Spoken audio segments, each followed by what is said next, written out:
അതൊന്ന് മുറിപ്പിക്കാനില്ലെങ്കിൽ അവിടെ നാട്ടുകാരുടെ നല്ല പരാതി കൊണ്ടുവന്നു. അപ്പോൾ ഒരു മുറിക്കുന്ന 2 പയ്യന്മാർ ഒരു ദിവസം വന്ന് ചോദിച്ചാൽ ഞങ്ങൾ വിളിച്ചോട്ടാം. ഞാൻ പൈസ കൊടുക്കാൻ നമുക്കിപ്പോൾ അവിടെ കൊടുക്കാനില്ല. മുറിച്ചു കൊണ്ടുപോയതിൽ ഒരു 4% മാത്രമാണ് ഇപ്പോൾ ഇവിടെ കൊണ്ട് തിരിച്ച് നിക്ഷേപിച്ചിട്ടുള്ളത്. അതായത് ചെറിയ തടികൾ മാത്രമാണ് തിരിച്ച് നിക്ഷേപിച്ചിട്ടുള്ളത്. ഇപ്പോഴത്തെ പാഴ്വൃക്ഷങ്ങൾ മുറിക്കാൻ പറഞ്ഞിട്ടുണ്ട്. അതിനപ്പുറം ഒന്നും മുറിക്കേണ്ടതില്ല. കാര്യം നമുക്ക് അതിനകത്തുള്ളത് നമുക്കറിയാം. ഫോറസ്റ്റുകാർ മേടിച്ച് നമുക്ക് മുറിക്കാൻ കഴിയുമെന്ന് അത് ചെയ്യരുത്. വർഷങ്ങളായിട്ട് ഏതാണ്ട് ഒരു 3-4 വർഷമായിട്ടാണ് അറിയുന്നത്. ഈ 5 വർഷത്തോളമായിട്ട് അഡ്മിനിസ്ട്രേഷൻ ഭരണത്തിൽ നടന്നുകൊണ്ടിരിക്കുന്ന ഈ വസ്തു അല്ലെങ്കിൽ ഈ ഒരു ബിൽഡിംഗ് സൊസൈറ്റി, കയർ സൊസൈറ്റി, ഇതിനകത്ത് ഏതാണ്ടൊരു 100-150 മരങ്ങളോളം ഉണ്ട്. നമസ്കാരം. എൻ്റെ പുറകിൽ കാണുന്ന ഈ ഒരു കെട്ടിടം ഇത് നമ്മുടെ കയർ സർവീസ് സഹകരണ സംഘത്തിൻ്റെ സൊസൈറ്റി ആയിരുന്നു. പക്ഷേ ഇപ്പോൾ അതിൻ്റെ ദയനീയാവസ്ഥ കാണുമ്പോൾ സങ്കടം തോന്നുന്നു. കാരണം ഇങ്ങനെ കിടന്ന് നശിക്കുന്നതൊക്കെ നമ്മുടെ നികുതിപ്പണമാണെന്ന് ആലോചിക്കുമ്പോഴാണ് സങ്കടം വരുന്നത്. നമ്മൾ ഓരോരുത്തരും GST ആയിട്ടും അല്ലെങ്കിൽ ഓരോ നികുതിയായിട്ടും കൊടുക്കുന്ന കാശാണ് എൻ്റെ പുറകിൽ നശിക്കുന്നത്. ഇപ്പോൾ ഇവിടുത്തെ പൊതുപ്പുറത്തോടെ പരാതി, ഇവിടെ കാണുന്ന ഈ ബിൽഡിങ്ങിന് ചുറ്റുമുള്ള മരങ്ങളൊക്കെ അനധികൃതമായി പഞ്ചായത്ത് ഇടപെട്ട് മുറിച്ച് മാറ്റിയെന്നാണ് ഈ പൊതുപ്പുറത്തോടെ പരാതി. അത് അന്വേഷിക്കാൻ വേണ്ടിയാണ് ഞാൻ എത്തിയിരിക്കുന്നത്. എന്താണ് സംഭവം? ഇത് അഞ്ചുതെങ്ങ് കായിക്കര കയർ സഹകരണ സംഘം എന്ന് പറഞ്ഞിട്ട് വർഷങ്ങളായിട്ട് ഇവിടെ പ്രവർത്തിച്ചിരുന്നത് കയർ സൊസൈറ്റിയാണ്. ഇതിൽ ഏതാണ്ട് ഒരു 10-60ഓളം തൊഴിലാളികൾ പ്രവർത്തിച്ചുകൊണ്ടിരുന്നതാണ്. ഇതിൽ അഡ്വാൻസ്ഡ് ആയിട്ടുള്ള മിഷനറി ഇറക്കി കുറേ പ്രവർത്തനങ്ങൾ ഇടക്കാലത്ത് നടന്നു. പിന്നെ വൻ അഴിമതിയാണെന്ന് തെളിഞ്ഞു. ഇത് ആർബിട്രേഷനിലും മറ്റു കാര്യങ്ങളിലും വന്ന് അവസാനം കോടതിയുടെ ഇടപെടൽ മൂലം ഇപ്പോൾ അഡ്മിനിസ്ട്രേഷൻ ഭരണമാണ് നടന്നുകൊണ്ടിരിക്കുന്നത്. വർഷങ്ങളായിട്ട് ഏതാണ്ട് ഒരു 3-4 വർഷമായിട്ടാണ് അറിയുന്നത്. ഈ 5 വർഷത്തോളമായിട്ട് അഡ്മിനിസ്ട്രേഷൻ ഭരണത്തിൽ നടന്നുകൊണ്ടിരിക്കുന്ന ഈ വസ്തു അല്ലെങ്കിൽ ഈ ഒരു ബിൽഡിംഗ് സൊസൈറ്റി, കയർ സൊസൈറ്റി, ഇതിനകത്ത് ഏതാണ്ടൊരു 100-150 മരങ്ങളോളം ഉണ്ട്. ഈ മരങ്ങൾ ചീലാന്തി ആവട്ടെ, മാവാവട്ടെ, പ്ലാവാവട്ടെ, അതുപോലെ തന്നെ വിലയുള്ള വളരെ വലിയ മരങ്ങളുണ്ടായിരുന്നു. ഈ മരങ്ങൾ അനധികൃതമായിട്ട് വന്ന് ജനപ്രതിനിധികളുടെ സാന്നിധ്യത്തിൽ അവരുടെ നിർദ്ദേശപ്രകാരം ഈ മരങ്ങൾ മുറിച്ചു മാറ്റുകയാണ് ചെയ്യുന്നത്. ഞങ്ങളിത് അറിഞ്ഞ ഉടനെ തന്നെ വന്ന് ഈ ആർബിട്രേഷനിൽ നിൽക്കുന്ന അഡ്മിനിസ്ട്രേഷൻ ചീഫിനെ വിളിച്ചു. ഞങ്ങൾ സംസാരിച്ചു, നിങ്ങളുടെ അനുമതിയോടുകൂടിയാണോ ഇത് മരം മുറിച്ചത്? അപ്പോൾ അവർ പറഞ്ഞു, ഇല്ല, ഒരു കാരണവശാലും ഞങ്ങളുടെ അനുമതിയോടെയല്ല. അവർ അനധികൃതമായി കടന്നു കയറി ഇത് മരം മുറിച്ച് കടത്തിക്കൊണ്ട് പോവുകയാണ് ചെയ്തത്. അതിനുശേഷം ഇതുമായിട്ട് ബന്ധപ്പെട്ട് മുൻപേ ഇരുന്ന അഡ്മിനിസ്ട്രേഷൻ, അതായത് സൊസൈറ്റി ഭാരവാഹികളെയും ഇപ്പോൾ ചാർജുള്ള സൊസൈറ്റി ഭാരവാഹിയുടെ ഒരു ഉടമസ്ഥതയിലുള്ള ഒരാളെയും വിളിച്ച് സംസാരിച്ചപ്പോൾ ഇങ്ങനെ ഇവിടെ നിന്ന് മരം മുറിച്ച് കൊണ്ടുപോയിട്ടുണ്ട്, അവരത് കാട് പിടിച്ച് കിടക്കുന്നത് കൊണ്ടിട്ടാണ് മുറിച്ച് കൊണ്ടുപോയത് എന്നാണ് പറഞ്ഞത്. അഡ്മിനിസ്ട്രേഷൻ ഇതിൽ നടപടിയെടുക്കുമെന്ന് ലീഗലായിട്ട് മുന്നോട്ട് പോകുമെന്ന് പറഞ്ഞതിൻ്റെ അടിസ്ഥാനത്തിൽ മുറിച്ച് കൊണ്ടുപോയതിൽ ഒരു 4% മാത്രമാണ് ഇപ്പോൾ ഇവിടെ കൊണ്ട് തിരിച്ച് നിക്ഷേപിച്ചിട്ടുള്ളത്. അതായത് ചെറിയ തടികൾ മാത്രമാണ് തിരിച്ച് നിക്ഷേപിച്ചിട്ടുള്ളത്. എന്നാൽ ഇവിടെ നിന്ന് ഒരുപാട് വലിയ മരങ്ങളാണ് ഇപ്പോൾ ഇവിടെ നിന്ന് മുറിച്ച് മാറ്റിയിട്ടുള്ളത്. ഈ മരങ്ങളൊന്നും ഇവിടെ തിരിച്ചെത്തിയിട്ടില്ല. ചീലാന്തി ഉൾപ്പെടെയുള്ള വിലയേറിയ നല്ല വലിയ മരങ്ങൾ ഇവിടെ നിന്ന് കൊണ്ടുപോയിട്ടുണ്ട്. ഈ മരങ്ങളൊന്നും തിരിച്ചെത്തിച്ചിട്ടില്ല. അതുപോലെ തന്നെ ഈ ആരുടെ അനുമതി ഇല്ലാതെയാണ് ഇതിനകത്ത് കടന്നു കയറി ഒരു ഗവൺമെൻറ്റിൻ്റെ അഡ്മിനിസ്ട്രേഷനിലുള്ള സ്ഥാപനത്തിൽ നിന്ന് മരം മുറിച്ചുകൊണ്ട് കടത്തിയിരിക്കുന്നത്. ഇത് ഇവിടുത്തെ ജനപ്രതിനിധിയുടെ അറിവോടുകൂടിയും വേണ്ടപ്പെട്ട ഈ മുമ്പേ ഇരുന്ന സൊസൈറ്റിയുടെ ഭരണാധികാരികൾ, അങ്ങനെ പറയുകയാണെങ്കിൽ ഈ പഞ്ചായത്തിൻ്റെ മേലധികാരികളായിട്ടിരിക്കുന്ന പലരും ഇതിൽ നേരിട്ട് ഇടപെട്ടാണ് ഈ ഒരു മരമുറി ഇവിടെ നടത്തിയത്. പകൽ കൊള്ളയാണ് ഇവിടെ നടത്തുന്നത്. അവസാനത്തെ കടും വെട്ടാണ് ഇപ്പോൾ ഈ അഞ്ചുതെങ്ങിൽ നടന്നുകൊണ്ടിരിക്കുന്നത്. ഇതിനെതിരെ ശക്തമായിട്ട് ഞങ്ങൾ മുമ്പോട്ട് പോകും. ബന്ധപ്പെട്ട അധികാരികൾക്കും വിജിലൻസിനും ഞങ്ങൾ ഇതിനു വേണ്ടിയിട്ട് ഞങ്ങൾ അന്വേഷണം നടത്താനായിട്ട് ആവശ്യപ്പെട്ടുകൊണ്ട് പരാതി നൽകാനായിട്ട് ഞങ്ങൾ മുമ്പോട്ട് പോകുകയാണ്. ഏതായാലും ഈ ഒരു വിവാദ വിഷയവുമായി ബന്ധപ്പെട്ട് ഞങ്ങൾ അഞ്ചുതെങ്ങ് ഭരണസമിതിയുമായി ബന്ധപ്പെട്ടു, പഞ്ചായത്ത് ഭരണസമിതിയിൽ ബന്ധപ്പെട്ടു. അദ്ദേഹത്തിൻ്റെ പഞ്ചായത്ത് പ്രസിഡന്റ് റിപ്ലൈ ഇതാണ്. പ്രസിഡന്റ്, ഇങ്ങനെ ഒരു ആരോപണം വന്നിട്ടുണ്ട്. അതായത് അനധികൃതമായി മരം മുറിച്ച് മാറ്റി പ്രതിഷേധത്തിന് മറവിടുന്നൊക്കെയാണ് ആരോപണം. എന്താണ് നമ്മുടെ ഈ കാലവർഷം കടത്തപ്പോഴേക്കും പഞ്ചായത്തിൻ്റെ പൊതുസ്ഥിതിയുണ്ട്. എല്ലായിടത്തും കൊച്ചു ഏരിയ ആയതുകൊണ്ട് ഒരുപാട് വൃക്ഷങ്ങൾ നിൽപ്പുണ്ടായിരുന്നു. വ്യാപകമായിട്ട് പരാതികൾ ഇങ്ങനെ വന്നുകൊണ്ടിരുന്നു. കോട്ടയുടെ പുറത്തുള്ള തല്ലിത്തിനി മരം മറിഞ്ഞു കിടക്കുന്നു, അത് മുറിക്കണം, അങ്ങനെ വ്യാപകമായിട്ട് വന്നതിൻ്റെ അടിസ്ഥാനത്തിൽ ഞങ്ങളൊരു എല്ലായിടത്തും കുറച്ചൊക്കെ മുറിച്ചു. ഇത് ഒരു ഭരണസമിതിയുള്ളൊരു സൊസൈറ്റി ആയിരുന്നു. അപ്പോൾ സൊസൈറ്റിയിലെ നിലവിലുള്ള അതിൻ്റെ പ്രസിഡന്റിനോടും സെക്രട്ടറിയോടും ഇങ്ങനെ പറഞ്ഞൊരു പരാതിയുണ്ട്. അപ്പോൾ അവരുടെ കയ്യിൽ പൈസയില്ല, അവിടെ നഷ്ടത്തിൽ പൂട്ടിയിട്ടേക്കുന്ന സ്ഥാപനമാണ്. അപ്പോൾ ഞങ്ങൾ അതൊന്ന് മുറിപ്പിക്കാനില്ലെങ്കിൽ അവിടെ നാട്ടുകാരുടെ നല്ല പരാതി കൊണ്ടുവന്നു. അപ്പോൾ ഒരു മുറിക്കുന്ന 2 പയ്യന്മാർ ഒരു ദിവസം വന്ന് ചോദിച്ചാൽ ഞങ്ങൾ വിളിച്ചോട്ടാം.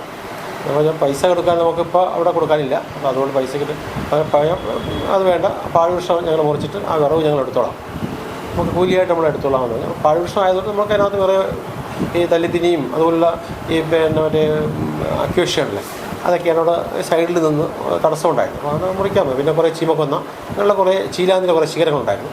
ഇതൊക്കെയാണ് റോഡിൽ തടസ്സമായി നിന്നിട്ടുണ്ടായിരുന്നു. അത് വെച്ചിട്ട് മുറിക്കാൻ പറഞ്ഞു. അടുത്ത പ്രസിഡൻ്റായിട്ടുള്ള ആ ചേച്ചിയോട് പറഞ്ഞു, ചേച്ചി ഇങ്ങനെ സെക്രട്ടറി ആയിട്ട് ചാർജ് ചേച്ചിയോട് പറഞ്ഞു, ചേച്ചി ഇങ്ങനെ ഒരു ചേച്ചീനെ വിളിച്ചു. അപ്പോൾ ചേച്ചിയും പറഞ്ഞു, അപ്പോൾ ചേച്ചി കല്യാണത്തിൽ പോവുകയാണ്, ഇപ്പോൾ അവർ മുറിക്കാൻ വന്നതിൻ്റെ പറഞ്ഞില്ലെന്നല്ല അവർ പോയത്. അടുത്ത ദിവസമാണ് അവർ പോയത്. അടുത്ത ദിവസം പോയപ്പോൾ ആ ചേച്ചി പറഞ്ഞു, പിന്നെ ഇങ്ങനെ ഒരു വന്നു മുറിക്കാൻ പോവുകയാണ് പ്രസിഡന്റ് പറഞ്ഞു. ഞാൻ പറഞ്ഞു ഈ രീതിയിൽ പാഴ്വൃക്ഷങ്ങൾ നിൽക്കുന്ന പാഴ്വൃക്ഷങ്ങൾ മുറിക്കാൻ പറഞ്ഞിട്ടുണ്ട്. അതിനപ്പുറം ഒന്നും മുറിക്കേണ്ടതില്ല. കാര്യം നമുക്ക് അതിനകത്തുള്ളത് നമുക്കറിയാം. ഫോറസ്റ്റുകാർ മേടിച്ച് നമുക്ക് മുറിക്കാൻ കഴിയുമെന്ന് അത് ചെയ്യരുത് ഇല്ലാന്നോ ചേച്ചി പറഞ്ഞു. അവരോട് ചേച്ചീൻ്റെ ഫോണിൽ കൂടെ നിൽക്കുമ്പോൾ അവരോട് പറഞ്ഞു, ഞാൻ കല്യാണത്തിൽ പോവുകയാണ്, നിങ്ങൾ സൈഡിൽ നിൽക്കുന്നത് മാറ്റി മുറിക്കാമെന്ന് പറഞ്ഞിട്ട് പോയി. പക്ഷേ പയ്യന്മാർ മുറിച്ചപ്പോൾ അതിനകത്ത് കയറി കൊള്ളാവുന്ന തടികളൂടെ മുറിച്ചു തന്നു. അതിന് ശേഷം പിന്നെ അപ്പോഴാണ് അറിയുന്നത്, ഈ ഇൻസ്പെക്ടർ വന്നപ്പോഴാണ് അറിയുന്നത് ഭരണസമിതിയുടെ കാലാവധി കഴിഞ്ഞു, അഡ്മിനിസ്ട്രേറ്റീവ് ഭരണമായിരുന്നു, ഇൻസ്പെക്ടറാണ് ചുമതല നോക്കുക, കയർ ഇൻസ്പെക്ടറാണ് ചുമതല നോക്കുക. അങ്ങനെ ആയിരുന്നെങ്കിൽ അവരുടെ ചോദിച്ചിട്ട് ചെയ്യുമായിരുന്നു. അങ്ങനെ ഒരു അതിക്രമിച്ച് കയറിയൊന്നുമില്ല. നാട്ടിലൊരു പൊതുവായ വിഷയം വന്നപ്പോൾ ചെയ്തു എന്നുള്ളതല്ല. അതൊരു അനധികൃതമായിട്ടൊരു ഏർപ്പാടും നടന്നിട്ടൊന്നുമില്ല. ഒരു മറച്ച് വയ്ക്കുകയോ അങ്ങനെയുള്ള ഒരു പരിപാടി നമ്മൾ അതിനകത്ത് പഞ്ചായത്ത് ചെയ്തിട്ടില്ല. പിന്നെ ഒരു പഞ്ചായത്ത് പ്രസിഡന്റ് നടത്തിൽ ഒരു പരാതി വന്നപ്പോൾ അത് അവരോട് ശ്രദ്ധയിൽപ്പെടുത്തി ഒന്ന് ചെയ്യണമെന്ന് പറഞ്ഞ് നാട്ടിൽ നമ്മൾ മറ്റുള്ളത് ചെയ്ത പോലെ തന്നെ ഇതും ചെയ്തു. ഇതുപോലെ നമുക്ക് നിൽക്കുന്ന സ്ഥലമാണ്. ഇന്നൊരു പത്രവാർത്ത വന്നിട്ടുണ്ടാണ് ജംഗ്ഷനിലുള്ള ഒരു തല്ലിത്തിനി വരെ വലുതായിട്ട് അപകടകരമായി നിൽക്കുന്നത്. അതൊരു വീടിനകത്തുള്ളത്. അമ്മമാർ ഒരു മെൻ്റലി പ്രോബ്ലമുള്ള ആളായിരുന്നു. ഒരു ആശുപത്രി അവർ മരണപ്പെട്ടു പോയി. മകളും അങ്ങനെ ഒരു അസുഖത്തിന് ഇടയിലാണ്. അതിപ്പോൾ ഷെൽട്ടർ ഹോമിലാണ് താമസിക്കുന്നത്. അതുകൊണ്ട് നമുക്ക് അത് കയറി മുറിക്കാൻ കഴിയുന്ന സാഹചര്യം അല്ലാത്തതുകൊണ്ടാണ് ജംഗ്ഷനിൽ നിൽക്കുന്നത്. അതുകൂടെ ഒന്ന് കോതിക്കളയേണ്ട ആവശ്യം. അത് അല്ലാതെ ഈ പറയുന്ന പോലെ അതൊരു വിഷയം എടുത്ത് നമുക്കെതിരെ പറയാൻ വേണ്ടി എടുക്കുന്നുണ്ടല്ലാതെ എന്നിട്ട് ഒരു രീതിയിലുള്ള ഒരു അവിടെ നിൽക്കുന്ന പാവൃക്ഷം വീട്ടിൽ ഞങ്ങൾക്ക് എന്ത് കിട്ടാനാണ് അതിനകത്ത്. അപ്പോൾ അതങ്ങനെ ചെയ്തിട്ടില്ല. അത് ഈ രീതിയിൽ ചെയ്തു നടന്നു പോകുന്ന സത്യം തന്നെയാണ്. ഈ പയ്യന്മാർ അപ്പോൾ അവരടുത്ത് പറഞ്ഞു. അപ്പോൾ അവിടുത്തെ ഇൻസ്പെക്ടർ സംശയം ഇൻസ്പെക്ടർ ഒരു കാര്യം സാധനം കൊണ്ട് തിരിച്ചിടാൻ പറയാനുള്ളൂ. വീട്ടുകാർ അങ്ങ് തീർക്കാൻ ആവശ്യം ജോലിക്കാരാണ് ഉണ്ട്. നമ്മളാരും അതിനകത്ത് പോയിട്ട് അങ്ങനെ അവരെ വിളിച്ച് ബന്ധപ്പെട്ടവർ പറഞ്ഞു ഒന്നവിടെ കൊണ്ട് ഇടണമെന്ന് പറഞ്ഞു. ഇങ്ങനെ കുറേ കൊണ്ട് ഇട്ടെന്ന് പറഞ്ഞു. അത് പോരാ ബാക്കിയുടെ കൊണ്ട് ഇടണമെന്ന് അവരെ വിളിച്ച് പറയുകയും ചെയ്തിട്ടുണ്ട്. ഏതായാലും നമ്മുടെ കയർ സൊസൈറ്റിയുടെ അഡ്മിനിസ്ട്രേറ്റീവായ സുരേഷ് സാറിനെ വിളിച്ചു നോക്കുകയാണ്. എല്ലാ ഭാവവും കേൾക്കണം. അതുകൊണ്ടാണ് അദ്ദേഹത്തെ വിളിക്കുന്നത്. അതൊരു സംസാരിക്കാം. വിസ്മയ ചാനലിൽ നിന്നാണ്. വിസ്മയ ചാനലിൽ നിന്നാണ്. അല്ല, ഞാൻ വിളിച്ചത് വേറൊന്നുമല്ല. ഇവിടെ നമ്മുടെ കയർ സർവീസ് സഹകരണ സൊസൈറ്റി ഇല്ലേ, അവിടുത്തെ ഈ മരം മുറിവുമായിട്ട് ബന്ധപ്പെട്ട പൊതുപ്രവർത്തകർ ഞങ്ങളെ വിളിച്ചിരുന്നു. അപ്പം അതിൻ്റെ നിജസ്ഥിതി അറിയാൻ വേണ്ടി വിളിച്ചതാണ്. ആണോ സാർ? ഇത് എന്താണ് ആക്ച്വലി ഇത് നിയമവിരുദ്ധമാണോ? എന്താണ് ഇതിന്റെ സംഭവം? പെർമിഷൻ ഇല്ലാതെ മുറിച്ചതാണ്. ഞാൻ ഇപ്പോൾ പോലീസ് സ്റ്റേഷനിൽ കേട്ടാണ് ഇങ്ങോട്ട് ഇറങ്ങിയത് പരാതിക്ക് വേണ്ടി. അവിടെ എല്ലാം കൊടുത്ത ഒരു പ്രാഥമിക പരാതിയായിട്ടുണ്ട്, പോലീസ് കൊടുത്തിട്ടുണ്ട്. കാരണം ഇത് അഡ്മിനിസ്ട്രേറ്ററുടെ ഭരണത്തിൽ ഇരിക്കുന്ന സംഭവത്തിലാണ് അനധികൃതമായി മുറിച്ചെന്നുള്ള പരാതി. അഡ്മിനിസ്ട്രേറ്റർ ചാർജ് ആയില്ല. ഭരണസമിതിയുടെ കാലാവധി തീർന്നതാണ്. ഇപ്പൊ നമ്മുടെ സംഘം ഈ പിരിച്ചുവിടുന്നതിന് വേണ്ടിയുള്ള നടപടി നടത്തിക്കൊണ്ടിരിക്കുകയാണ്. കാരണം ഇനി അത് പ്രവർത്തിപ്പിക്കാൻ പറ്റുന്നില്ല. ഞാനും ഒരു ശ്രമമൊക്കെ നടത്തിയതാണ്, കിട്ടുന്നില്ല. മാക്സിമം നോക്കി. ഞാൻ 4-5 പ്രാവശ്യം അവിടെ വന്ന് പലരുടെയും സംസാരിച്ച് നോക്കിയിട്ടും തൊഴിലാളികളില്ല. ലക്ഷക്കണക്കിന് രൂപയുടെ മെഷീനറീസ് എല്ലാം തുരുപ്പെടുത്ത് പോയെന്ന നാട്ടുകാരുടെ ആരോപണം.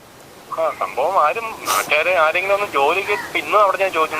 അവിടെ വന്നപ്പോൾ 4-5 പേരുണ്ടായിരുന്നു. ഞാൻ ചോദിച്ചു ആരെങ്കിലും വന്നു കഴിഞ്ഞാൽ ഞാൻ 1 മാസത്തിനകം പ്രശ്നം തുടങ്ങാന്ന് പറഞ്ഞു. പക്ഷെ ആർക്കും താല്പര്യമില്ല. ഇപ്പം കൂലി കൂട്ടി 400 രൂപയാക്കി ദിവസം കൂലി പോലും ആർക്കും താല്പര്യം. ഇന്നും അവിടെ 4-5 പേരുണ്ടായിരുന്നു ഞാൻ വന്നപ്പോഴേ. ഞാൻ ചോദിച്ചു ഞാൻ പ്രവർത്തിപ്പിച്ചു തരാം, ഞാൻ ചാർജ് എടുത്ത് ഞാൻ പ്രവർത്തിപ്പിച്ചു തരാന്ന് വെച്ചാൽ ആരും തൊഴിലാളികൾ വരുന്നില്ല. അപ്പം മുമ്പ് ഇത് ലിക്വിഡേഷൻ, നമ്മളെ ഈ സംഘം പിരിച്ചുവിടുന്ന ഒരു പ്രോസസ്സാണ് ലിക്വിഡേഷൻ. ആ ലിക്വിഡേഷന് വേണ്ടി ഓൾറെഡി നടന്നുകൊണ്ടിരിക്കുകയാണ്. അപ്പൊ അതുകൊണ്ടാണ് അഡ്മിനിസ്ട്രേറ്ററെ പോസ്റ്റ് ചെയ്യാത്തതെന്ന് തോന്നുന്നു.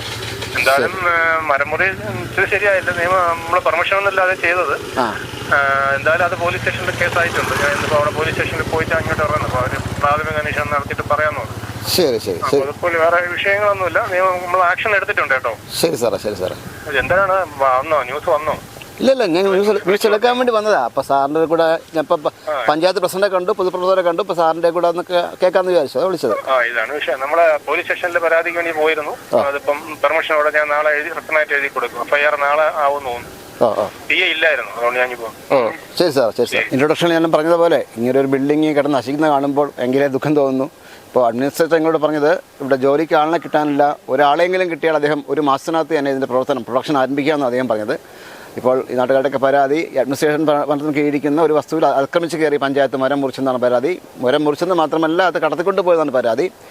അപ്പോൾ നമ്മൾ പഞ്ചായത്തിൽ സംസാരിച്ചപ്പോൾ അവർ പറഞ്ഞത് ഇത് മരം മുറിക്കാനുള്ള കൂലി കൊടുക്കാനായിട്ട് പഞ്ചായത്തിൻ്റെ ഫണ്ടില്ല, അതുകൊണ്ടാണ് മരം അവർ കൊടുത്തതെന്നാണ് ഇപ്പോൾ പ്രസിഡന്റ് ഞങ്ങളോട് പറഞ്ഞത്.